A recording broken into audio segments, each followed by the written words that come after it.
नमस्कार। आप सभी का स्वागत है इनोवेटिव ज्योतिष में। मैं आपका astrology friend doctor Mahesh Joshi. Previously मैंने एक वीडियो अपलोड किया था जिसमें नवांश के बारे में मैंने थ्योरेटिकल कंसेप्ट बताए थे। तो मेरे पास काफ़ी रिक्वेस्ट आई कि मैं एक दो और वीडियोस इस पर बताऊं जिसमें मैं इसका प्रैक्टिकल यूज़ बताऊं। हालांकि मैंने प्रीवियस वीडियो में भी प्रैक्टिकल यूज़ बताया था। तो आप जुड़े रहिएगा, मैं इसको एक्सप्लेन करने की आज कोशिश करूंगा। एक नवांश चार्ट मैंने एट रैंडम लिया हुआ है कि नवांश को हम किस तरीके से यूटिलाइज करते हैं प्रेडिक्शन में। जब हम फलित करना चाहते हैं तो नवांश कुंडली का हम किस तरीके से उपयोग करते हैं उसके बारे में हम बात करेंगे। तो जो दोस्त नए इस चैनल पर आज जुड़े हैं वो सबसे पहले चैनल सब्सक्राइब कर लें, बेल आइकॉन प्रेस कर लें, जिससे कि आपको मेरे वीडियोस मिलते रहें, क्योंकि रोजाना मैं करीब करीब एक वीडियो डालता हूं, अपलोड करता हूं। तो उसमें आपको नई नई जानकारियां उपलब्ध होती हैं। एक सूचना जो मैं अक्सर सभी वीडियोस में देता हूं, आपसे मिस ना हो जाए इसलिए मैं सबसे पहले बता रहा हूं कि मेरा एक केपी एस्ट्रोलॉजी का बेसिक एंड एडवांस शुरुआत से अंत तक एक कंप्लीट कोर्स शुरू होने वाला है 1 मार्च 2026 से। आप यदि ज्वाइन करना चाहते हैं तो मेरा व्हाट्सएप नंबर है 9013798899 पर संपर्क करें। इसके अंदर हम कोर्स के अलावा कुछ चार्ट पर प्रैक्टिकली एंड में कुछ चार्ट्स पर केपी एस्ट्रोलॉजी को यूज करके हम प्रेडिक्शन करेंगे। तो ये आपका हम पहले थ्योरेटिकल कंसेप्ट पढ़ेंगे और फाइनली हम 5-6 क्लासेस में कुछ चार्ट्स पर उसको हम डिस्कस करेंगे कि किस तरीके से यूटिलाइज किया जाए। तो आप देर ना करें क्योंकि 1 मार्च नजदीकी आने वाला है। अब मैं आपको बताऊंगा नवांश कुंडली का यूटिलाइजेशन बेसिकली किया किस तरीके से जाता है। नवांश कुंडली के बेसिकली मोटे मोटे यूटिलाइजेशन में बता देता हूं। यदि मैं सामान्य भाषा में बोलूं तो आपकी जन्म कुंडली एक पेड़ है तो नवांश कुंडली उसका फल है, या जन्म कुंडली एक फल है तो नवांश कुंडली उसका स्वाद है। तो आपको किसी भी फल का स्वाद नवांश कुंडली से पता चलेगा। तो जन्म कुंडली देखकर, जैसे एक फल बहुत देखने में सुंदर हो सकता है मगर पता चले वो खट्टा है, तो इसी तरीके से आपकी लग्न कुंडली से हमें उस व्यक्ति के बारे में पता चलता है, मगर उसके बारे में जो उसकी अंदर की बातें, इंटरनल बातें आप जानना चाहते हो तो उसके लिए उसको आपको नवांश कुंडली को एनालिसिस करना पड़ेगा, पहली बात। दूसरी स्थिति, नवांश कुंडली में आप अपने स्पाउस के बारे में सभी जानकारी जान सकते हो। पति या पत्नी कैसे होंगे, उनका करैक्टर कैसा होगा, देखने में सुंदर होंगे, उनका व्यवहार कैसा होगा, क्या कमाते होंगे, किस जगह के रहने वाले होंगे, आपके भाग्य में भाग्योदय होगा कि नहीं शादी के बाद, आपकी शादीशुदा जिंदगी कैसी रहेगी। ये सारे प्रश्नों का उत्तर, शादीशुदा जिंदगी से रिलेटेड हर एक प्रश्न का उत्तर देने के लिए नवांश कुंडली अपना आप में एक परिपूर्ण कुंडली है। तो नवांश कुंडली को आप इस तरीके से मानकर चले कि आपका शरीर आपकी जन्म कुंडली है तो आपकी सोच नवांश कुंडली है, इतना आपका माइन्यूटली उसके थ्रू जान सकते हैं हम। तो ये सेकंड इसका पैरामीटर है। तीसरा, आपकी जिंदगी के जितनी भी घटनाएं घटित होती हैं, जितनी भी घटनाएं, चाहे संतान प्राप्ति हो, चाहे नौकरी हो, हर एक में नवांश कुंडली की बहुत ज्यादा महत्ता है। आपकी जन्म कुंडली किसी भी चीज के बारे में 50% बताती है और 40% नवांश कुंडली बताती है। यदि आपको आपकी लाइफ के अंदर किसी घटना के होने का प्रॉमिस अवेलेबल है D1 चार्ट, मतलब जन्म कुंडली और नवांश कुंडली में, तो वो घटना घटित होगी ही। चाहे उसके आप डिविजनल चार्ट या वर्क कुंडली में उस इवेंट से रिलेटेड वर्क कुंडली में वो प्रॉमिस नहीं हो, तभी भी वो घटना घटित होगी। आपका 90% इन दोनों कुंडलियों से निर्धारित हो जाता है। तो अब नवांश कुंडली से जिंदगी के सभी इवेंट को, सभी घटनाओं को देख सकते हो। नवांश कुंडली यदि किसी घटना का होना बता रही है तो वो घटना अवश्य होगी। यदि जन्म कुंडली में भी कोई घटना आपका बता रही है कि होगी और नवांश भी उसको कंफर्म कर देती है फिर से, तो वो घटना रुक नहीं सकती। चाहे आपके उसके कंसर्न्ड वर्ग कुंडली में आप, चाहे वो घटना आपका प्रॉमिस नहीं दिखा रही हो। ये नेक्स्ट पैरामीटर है। और सबसे जो इंपॉर्टेंट पैरामीटर है आखिरी वाला, जब हम किसी भी ग्रह की महादशा, अंतरदशा, प्रत्यांतर दशा का अवलोकन करते हैं। महादशा, अंतरदशा, प्रत्यांतर दशा देखने के बहुत सारे तरीके हैं। बहुत सारे लोग लघु पाराशरी यूज करते हैं, बहुत सारे लोग वीवी रमन मेथड यूज करते हैं, बहुत सारे लोग सीक्वेंस मेथड यूज करते हैं, जो मैं कराता हूं कि कौन सी दशा का क्या सीक्वेंस है और उसके बेस पर हम निर्धारित करते हैं वो दशा कैसी जाएगी। तो दशाओं को देखने की अलग अलग टेक्निक है, कोई डिफिकल्ट है, कोई सिंपल है। तो यहां पर आप जिस भी तकनीक से दशा को देख रहे हो, देखिए सबसे इंपॉर्टेंट मैं आज की क्लास में उसी पैरामीटर पर जाऊंगा, क्योंकि मैरिज से रिलेटेड के लिए हम अलग से मैरिज में इसको लेकर जाएंगे, किसी और इवेंट से रिलेटेड अलग लेकर जाएंगे, मगर जो सबसे हर हाल में आपको उपयोग में लाना है, क्योंकि आपको किसी व्यक्ति की जिंदगी की कभी भी होने वाली घटनाएं, उनका स्वाद कैसा होने वाला है, वो घटना घटित होगी तो अच्छी होगी या बुरी होगी, वो निर्धारित करने के लिए हम एक्चुअली महादशा, अंतरदशा, प्रत्यांतर दशा को लेकर आते हैं। जब हम एक कुंडली को एनालिसिस करते हैं तो पहली सबसे इंपॉर्टेंट बात होती है उस चीज का प्रॉमिस आपकी कुंडली में है या नहीं। अब आपकी कुंडली के अंदर किसी भी घटना का प्रॉमिस है, जैसे किसी की कुंडली में शादी होना तय है D1 चार्ट से, किसी की कुंडली में संतान होना तय है, किसी की कुंडली में आपका D1 चार्ट मतलब बर्थ चार्ट से, जन्म कुंडली से नौकरी लगना तय है, मगर तय होने के बावजूद इस बात की कोई गारंटी नहीं है कि वो घटना उसकी जिंदगी में होगी, क्योंकि तय होना एक अलग बात है मगर उसका समय आपकी सही समय पर नहीं आएगा। मतलब दशा और अंतरदशा, प्रत्यांतर दशा आपकी जीवन में सही समय पर नहीं आएंगी, तो आपकी कुंडली में प्रॉमिस होने के बावजूद भी वो घटना घटित नहीं होगी। तो घटना के घटित होने में दो इंपॉर्टेंट रोल होते हैं, एक होता है आपका दशा का और दूसरा होता है गोचर का। अब दशा आपने देखी किसी भी ग्रह की, तो कोई भी ग्रह जो अपने परिणाम देता है वो ग्रह परिणाम देता है दो चीजों पर, मतलब कई सारी चीजें हैं मगर मोटी मोटी जो बात मैं बताऊं वो ग्रह परिणाम देता है अपने जिन भी भावों का वो स्वामी होता है, जिस भी भाव के अंदर बैठा हुआ है और जिन भी चीजों का कारक है, मुख्य रूप से इन सभी चीजों का अपनी दशा, अंतरदशा और प्रत्यंतर दशा के अंदर वो परिणाम देने की स्थिति में होता है। अब जिन भावों के भी परिणाम देगा तो परिणाम देने के लिए उसके ग्रह के अंदर दो चीजें आपको मुख्य तौर पर देखनी है, इस कि वो आपके कैसे परिणाम देगा, ये सबसे इंपॉर्टेंट रोल है जिसमें नवांश का रोल आता है। कैसे परिणाम देगा में दो इंपॉर्टेंट बातें, पहला उसकी डिग्निटी, उसकी हालात, उसकी स्थिति कुंडली के अंदर कैसी है, मतलब वो क्या पीड़ित है, क्या वो आपके अच्छे ग्रहों के साथ बहुत अच्छी स्थिति में है, मतलब उसकी डिग्निटी अच्छी है या उसकी डिग्निटी खराब है। ये बहुत ही इंपॉर्टेंट फैक्टर है, क्योंकि जिसकी डिग्निटी खराब होगी, पीड़ित ग्रह कभी भी आपको अच्छे परिणाम नहीं दे सकता। तो ये पैरामीटर है, तो ग्रह अच्छे या बुरे परिणाम देगा। अब ये तो हमने एक चीज निश्चित कर ली कि अच्छे बुरे परिणाम देगा, वो किस बेसिस पर हम निश्चित करेंगे कि उस ग्रह की डिग्निटी कैसी है। यदि डिग्निटी अच्छी है तो वो आपको खराब परिणाम नहीं देगा, चाहे किन्हीं भी भावों का स्वामी होकर बैठ जाए वो। दूसरा, उसके जो परिणामों की ताकत कितनी होगी आपकी, कि वो परिणाम अच्छे देने की स्थिति में है मगर उसके अंदर ताकत नहीं है तो आपको अच्छे परिणाम नहीं मिलेंगे, बुरे भी नहीं मिलेंगे, क्योंकि वो खराब परिणाम देने की स्थिति में है मगर उसके अंदर बल नहीं है तो वो खराब परिणाम भी आपको नहीं दे पाएगा। तो यदि आपको कोई भी ग्रह कितनी ताकत से परिणाम देगा वो निर्भर करता है उसके षडबल पर। तो षडबल तो हम कैलकुलेट करके देख सकते हैं, जैसे इस कुंडली में आपको यहाँ पर सभी ग्रहों का षडबल साफ साफ नजर आ जाएगा कि किस ग्रह का कौन सा षडबल है, ये यहाँ पर देख कर पता चल जाएगा। सूर्य का 0.99 है, चंद्रमा का बहुत षडबल है, मार्स का बहुत ज्यादा षडबल है। तो इस कुंडली में आप ग्रहों का षडबल तो 1 मिनट में देखकर आप निर्धारित कर सकते हो कि इन ग्रहों का कैसा षडबल है। मगर अब षडबल देखने से आपको ये पता चला, दूसरा अभी आपने देखना है कि वो ग्रह अस्त तो नहीं है। जो ग्रह अस्त होता है उसके भी बहुत सारे अपने जो कार्यकत्व हैं उनकी हानि हो जाती है और वो पूरी तरीके से उन कार्यकत्वों का फल नहीं दे पाता, चाहे उसका षडबल मजबूत हो।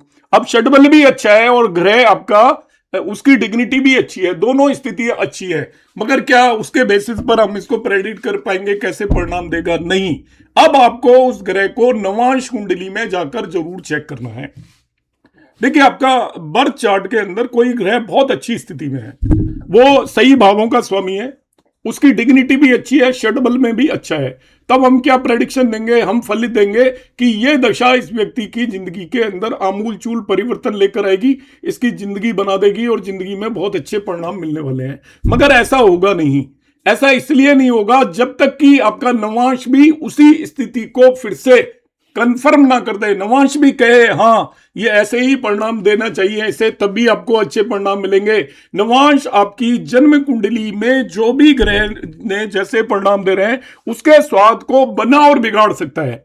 जन्म कुंडली आपको बता रही है, जैसे हम एक देखिए, आप कहीं खाना खाने गए और आपके पास सब्जी रखी हुई है, देखने में बड़ी अच्छी लग रही है, देखने में अच्छी लग रही है, मगर पता लगा खाने लगे तो उसके अंदर मसाले नहीं है, नमक नहीं है, तो आपका स्वाद खराब हो गया। और दूसरी स्थिति ऐसी है कि आपने सब्जी देखा कि ये तो बहुत ज्यादा खराब है, मगर जब टेस्ट किया तो उसके अंदर आपको बहुत मजा आया, बहुत अच्छी लगी। और इसी तरीके की स्थिति एकदम से बदल जाती है नवांश में कि आपकी जन्म कुंडली के अंदर ग्रह काफी अच्छी स्थिति में है, शुभ ग्रहों के प्रभाव में है, जन्म कुंडली के अंदर उस ग्रह का षटबल भी है। अब नवांश उसकी पूरी पिक्चर को बदल देगा। यदि नवांश में वो ग्रह आपका सही स्थिति में नहीं है तो उस ग्रह की दशा शुरुआत में तो ठीक जाएगी, मगर धीरे धीरे उस दशा का स्वाद खराब होता जाएगा और कुल मिलाकर दशा गुजरने पर जाओगे तो आपको महसूस होगा कि ये दशा अच्छी होने की बजाय खराब गई है, मेरे लिए जीवन में कष्टकारी रही है। और इससे उल्टा है, यदि आपकी जन्म कुंडली के अंदर ग्रह पीड़ित है और उसका षडबल भी कम है, मगर आप देखते हो कि नवांश के अंदर उसकी स्थिति अच्छी हो जाती है, तो उस ग्रह की दशा शुरुआत में आपको कष्टकारी लगेगी थोड़ा थोड़ा, और जैसे समय गुजरता जाएगा आप देखोगे कि वो कष्टकारी नहीं रहेगी, उसका स्वाद अच्छा रहेगा। आपसे दशा के अंत में पूछा जाएगा तो आप कहोगे नहीं मेरी तो ये दशा बहुत अच्छी गई है। और यहाँ पर हम एस्ट्रोलॉजर काफी ज्यादा फेल होते हैं क्योंकि हम नवांश को पूरी तरीके से देखने की कोशिश नहीं करते। तो आपको हर एक प्लेनेट को 3 चीजें जरूर देखनी है, नवांश को किस तरीके से यूटिलाइजेशन करना है। D1 चार्ट में आप जैसे भी एनालिसिस करते हैं आप करिए, मैं D1 चार्ट की अभी इस क्लास में बात नहीं कर रहा है क्योंकि ये तो टॉपिक एंडलेस हो जाएगा फिर। D1 चार्ट को आप जिस तरीके से भी देखते हो, प्लेनेट की डिग्निटी देखिए, दशाओं को आप जैसे लगाना चाहते हो आपके हिसाब से, मगर D9 की यूटिलिटी किस तरीके से करनी है वो मैं यहां पर बताना चाहूंगा। यहां पर हम इस कुंडली के अंदर देख लेते हैं, इनका लग्नेश है, देखिए लग्न का स्वामी यहां पर लग्नेश जुपिटर बैठा हुआ है। D1 चार्ट के अंदर वो मित्र राशि में मगर छठे भाव में जाकर बैठा हुआ है और उस पर कोई भी नेगेटिव किसी भी प्लेनेट का बहुत ज्यादा असर नहीं है। आप देखोगे ध्यान से तो ना ही तो इसको मार्स एस्पेक्ट कर रहा है ना ही सैटर्न एस्पेक्ट कर रहा है, केवल लग्नेश की स्थिति यहाँ पर, मगर फिर भी छठे भाव के अंदर बैठा हुआ है मित्र राशि में। अब इसी में लग्नेश की स्थिति देखना चाहता हूं, जुपिटर की दशा कैसी जाएगी। तो छठे भाव में बैठा है, तो छठे भाव में बैठकर वो परिणाम देगा आपको कौन से भाव के, 10वें और लग्न के। तो छठे भाव से जो भी परिणाम देगा उसके अंदर डिस्प्यूट भी होगा, डिजीज भी होगी, डेथ भी होगी, ये सारी चीजें आती हैं। प्लेनेट जहां पर बैठा होता है जन्म कुंडली के अंदर वो सोर्स बनता है परिणाम का। इस व्यक्ति को जो 10वें और लग्न के जो परिणाम मिलेंगे, नेम फेम वगैरह सारी जो भी प्रोफेशन, वो छठे भाव के थ्रू मिलेगा, ये निश्चित है। हार्ड वर्क के थ्रू मिलेगा, बहुत ज्यादा एफर्ट के थ्रू मिलेगा, नौकरी की फॉर्म में मिलेगा, सेवा की फॉर्म में मिलेगा। मगर यहां पर क्योंकि ये छठे भाव के अंदर जुपिटर बैठा हुआ है तो ये सोर्स जो भी है ये हर चीज के अंदर इसको प्रॉब्लम जरूर लेकर आएगा। जुपिटर का मैं षडबल देखता हूं तो यहाँ पर कोई षडबल कोई खास अच्छा नहीं है, तो हम कहेंगे षडबल कोई खास अच्छा नहीं है, मगर इसकी डिग्निटी केवल ये छठे भाव में बैठा है इसलिए डिग्निटी थोड़ा खराब हो चुकी है। तो हम इसके परिणाम कोई बहुत बेहतर बताने वाले नहीं है कि लग्नेश इसको स्ट्रगल डेफिनेटली देगा क्योंकि पीड़ित है। षडबल भी स्ट्रांग नहीं है, पीड़ित है। पीड़ित इसलिए 6, 8, 12 में जाकर कोई भी ग्रह पीड़ित हो जाता है अपने आप में। यदि कोई भी प्लेनेट यदि 6, 8, 12 में बैठ गया तो पीड़ित हो गया। अब मैं इसको नवांश में शिफ्ट करता हूं, देखता हूं। तो नवांश में पहली बात तो केंद्र स्थान में जाकर बैठ गया और केंद्र स्थान में अब ये उच्च की राशि के अंदर बैठ गया है। देखिए नवांश के अंदर आपका यदि नवांश कुंडली सही है, आपका बर्थ टाइम सही है, तो आपको प्रायोरिटी देनी है भाव को। जो भी ग्रह यदि केंद्र और त्रिकोण में, नवांश में या 11वें भाव में जाकर बैठ जाता है तो उसकी स्थिति को अच्छा मानेंगे। तो यहां पर देखिए छठे भाव से उठकर केंद्र में गया, स्थिति इंप्रूव हो गई। दूसरा, यहां पर भी वो मित्र राशि में था मगर यहां उच्च की राशि में हो गया, तो दोनों इसको बोलते हैं टू फोल्ड, दोहरे तरीके से इसकी जुपिटर की स्थिति काफी ज्यादा इंप्रूव हो गई। अब इस व्यक्ति की जब भी गुरु की दशा आएगी तो ये मानकर चलेगा कि ये दशा मुझे स्ट्रगल और परेशानियां देगी, मगर अंत में ये जब जुपिटर की दशा खत्म होगी तो व्यक्ति कहेगा नहीं, जुपिटर की दशा तो मेरी बड़ी अच्छी गई है। और मैं एग्जांपल ले लेता हूं, यहां पर देखिए मैं सूर्य की दशा का एग्जांपल लूंगा, अभी इस व्यक्ति की चंद्रमा की दशा का एग्जांपल लूंगा। चंद्रमा की दशा अभी इसकी शुरू हुई है, देखिए यहां पर सूर्य की दशा खत्म हुई है और चंद्रमा की दशा को मैं देखता हूं कि मैं केवल नवांश का यूटिलाइजेशन बताने की कोशिश करूंगा, बस दशा मैं यहां पर नहीं बता रहा हूं अभी। तो चंद्रमा की हम स्थिति देखते हैं, इसकी जन्म कुंडली के अंदर चंद्रमा की स्थिति देखते हैं और कंपैरेटिवली हम यहां पर देखेंगे। तो चंद्रमा यहां पर हालांकि राहु केतु एक्सिस पर है, मगर षटबल के अंदर बहुत ही स्ट्रॉन्ग है, 1.55 षटबल है और ये लग्न में जाकर बैठा है, ये केंद्र और त्रिकोण दोनों स्थितियों में जाकर बैठा है। एक पीड़ा है कि ये राहु केतु एक्सिस पर है तो पीड़ित भी है। इसके अलावा हम देखते हैं इस पर किसी की दृष्टि है क्या, तो यहां पर चंद्रमा के ऊपर किसी भी ग्रह की कोई दृष्टि नहीं है। एक राहु केतु एक्सिस है तो एक तरीके से हल्का सा पीड़ित है। षटबल देखते हैं तो षटबल बहुत स्ट्रॉन्ग है, काफी ज्यादा बली है ये। तो इसको रिजल्ट देने में, क्योंकि पीड़ा है इसलिए थोड़ा परेशानियां हो सकती हैं रिजल्ट देने के अंदर, मगर ये मित्र राशि के अंदर बैठा है, केंद्र में बैठा हुआ है, ये दोनों चीजें काफी अच्छी हैं। षटबल काफी अच्छा है इसका। अब मैं इसको नवांश के अंदर ले जाकर देखता हूं इसी चंद्रमा को। तो सबसे पहले मैं भाव देखूंगा, तो भाव के हिसाब से केंद्र में बैठा हुआ है तो केंद्र में ये अच्छा है। यहां पर भी केंद्र और त्रिकोण में बैठा था, वहां पर केंद्र में बैठा हुआ है। मगर अब ये चला गया शुक्र की राशि में। देखिए चंद्रमा शुक्र को न्यूट्रल मानता है, मित्र नहीं मानता। चंद्रमा शुक्र को न्यूट्रल मानता है। शुक्र चंद्रमा को अपना शत्रु मानता है, मगर चंद्रमा का कोई भी शत्रु नहीं है। तो चंद्रमा एक न्यूट्रल साइन में जाकर बैठा हुआ है, हम ऐसा मानेंगे। अब कोई भी प्लेनेट अपने आप दूसरे प्लेनेट को क्या मानता है उस बेसिस पर हम देखेंगे। तो चंद्रमा एक्चुअली यहां पर एक न्यूट्रल साइन में जाकर बैठा है अपने लिए, मगर यहां पर स्थिति रिलेटिवली आप देखोगे तो खराब हुई है। रिलेटिवली कैसे खराब हुई है? पहली बात, ये जो चंद्रमा है ये केंद्र और त्रिकोण एक ऐसे भाव में बैठा है जो कि केंद्र और त्रिकोण है। यहां पर वो केंद्र में जाकर बैठ गया तो केंद्र त्रिकोण के कंपैरिजन में वीक भाव मानेंगे। यहां पर वो मित्र राशि में बैठा है, मगर यहां पर वो आपके न्यूट्रल साइन के अंदर जाकर बैठ गया। बहुत खराब स्थिति नहीं हुई, शत्रु राशि में नहीं जाकर बैठा है, 6-8-12 में जाकर नहीं बैठा, मगर कंपैरेटिवली इसकी स्थिति थोड़ा कम हुई है। तो बहुत ज्यादा फर्क नहीं पड़ेगा, मगर इसको फिर भी अंत में जितना सेटिस्फेक्शन होना चाहिए था, जो ये चंद्रमा की दशा से उम्मीद कर रहा होगा, उसके कंपैरिजन में एंड में इसको लगेगा नहीं थोड़ा कम रहा। मिला मगर उतना नहीं मिला जितना कि मैं उम्मीद करके बैठा हुआ था। अब मैं सूर्य की भी स्थिति देखता हूं कि देखिए नवांश को यूटिलाइज किस तरीके से करना है। इतना बार मेरा पर्पज है आज की क्लास का, ग्रहों की दशा, अंतरदशा और प्रत्यंतर दशा में। व्यक्ति की अभी सूर्य की दशा खत्म हुई है, देखिए यहां पर ये खत्म हुई है 5/1/2020 को। सूर्य को यहां पर हम देख लेते हैं D1 चार्ट के अंदर। D1 चार्ट के अंदर सूर्य आपका केंद्र स्थान के अंदर बैठा हुआ है, 3 साइन के अंदर बैठा हुआ है। मरकरी सूर्य को मित्र मानता है, मगर सूर्य मरकरी को न्यूट्रल मानता है। तो ये अपने आप में एक न्यूट्रल साइन के अंदर बैठा हुआ है। सूर्य एक आपका सम राशि के अंदर यहां पर बैठा हुआ है, केंद्र में बैठा हुआ है। तो केंद्र में इसकी स्थिति को आप अच्छी मानकर चलोगे। फिर हम देखते हैं इस पर किन किन ग्रहों का असर है। तो यहां पर इसको देखिए, इसके साथ आपका युति करके बैठा हुआ है मार्स। हालांकि ये मार्स को कंबस्ट कर देगा, जो नवेश है, 9th लॉर्ड है। तो इस कुंडली के ये आपका एक बेनिफिक शुभ ग्रह है। और इसके बाद हम देखते हैं मरकरी इससे काफी ज्यादा दूर है, तो मरकरी का कोई असर नहीं होगा, ना मरकरी का इस पर असर होगा। दोनों में 20 डिग्री का अंतर है। तो मार्स एक शुभ ग्रह है, तो शुभ ग्रह के साथ ये बैठा हुआ है, केंद्र में बैठा हुआ है, त्रिकोण के स्वामी के साथ बैठा हुआ है। मगर इसका षटबल बहुत ज्यादा नहीं है, तो ये बहुत इसके अंदर रिजल्ट देने की बहुत ज्यादा ताकत नहीं है। अच्छे या बुरे हल्के फुल्के रिजल्ट देगा, क्योंकि षटबल ज्यादा नहीं है। पहली बात, ये आपका छठे भाव का स्वामी है, तो छठे भाव के रिजल्ट देने हैं।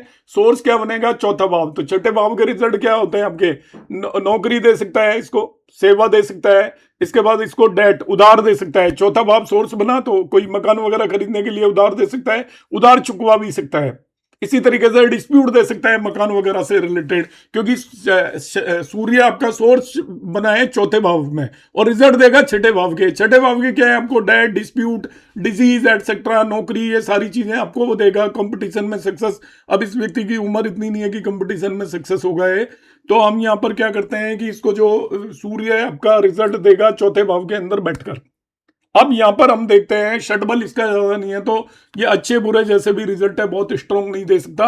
मगर इसकी डिग्निटी यहां पर मैं इसको अच्छी मानकर, एक तरीके से एक मार्स अच्छी कर रहा है तो यहां पर इसको सैटर्न भी एस्पेक्ट कर रहा है, तो शनि के दृष्टि का भी कोई फर्क नहीं पड़ेगा, क्योंकि शनि 1 डिग्री पर है और ये सूर्य 29 डिग्री पर है, तो 1 डिग्री का प्लेनेट 29 डिग्री के प्लेनेट पर एस्पेक्ट नहीं डाल सकता। और इसी तरीके से मरकरी का असर नहीं है, तो यहाँ पर इसकी डिग्निटी को मैं बेहतरीन मानूंगा, अच्छी डिग्निटी है। सूर्य की डिग्निटी अच्छी है, मगर इसके अंदर षडबल नहीं है, तो ये रिजल्ट इसको ठीक ठाक देने की स्थिति में। अब मैं इसको लेकर जाता हूँ नवांश में, इसमें क्या इंप्रूवमेंट हुआ, क्या मैं जैसे रिजल्ट मान रहा हूं वैसे ही मिलेंगे क्या। तो नवांश में जाता हूं, तो देखिए ये आपका पहली स्थिति, तो ये आपका यहां पर हम देखते हैं, तो ये वर्गोत्तम हो गया।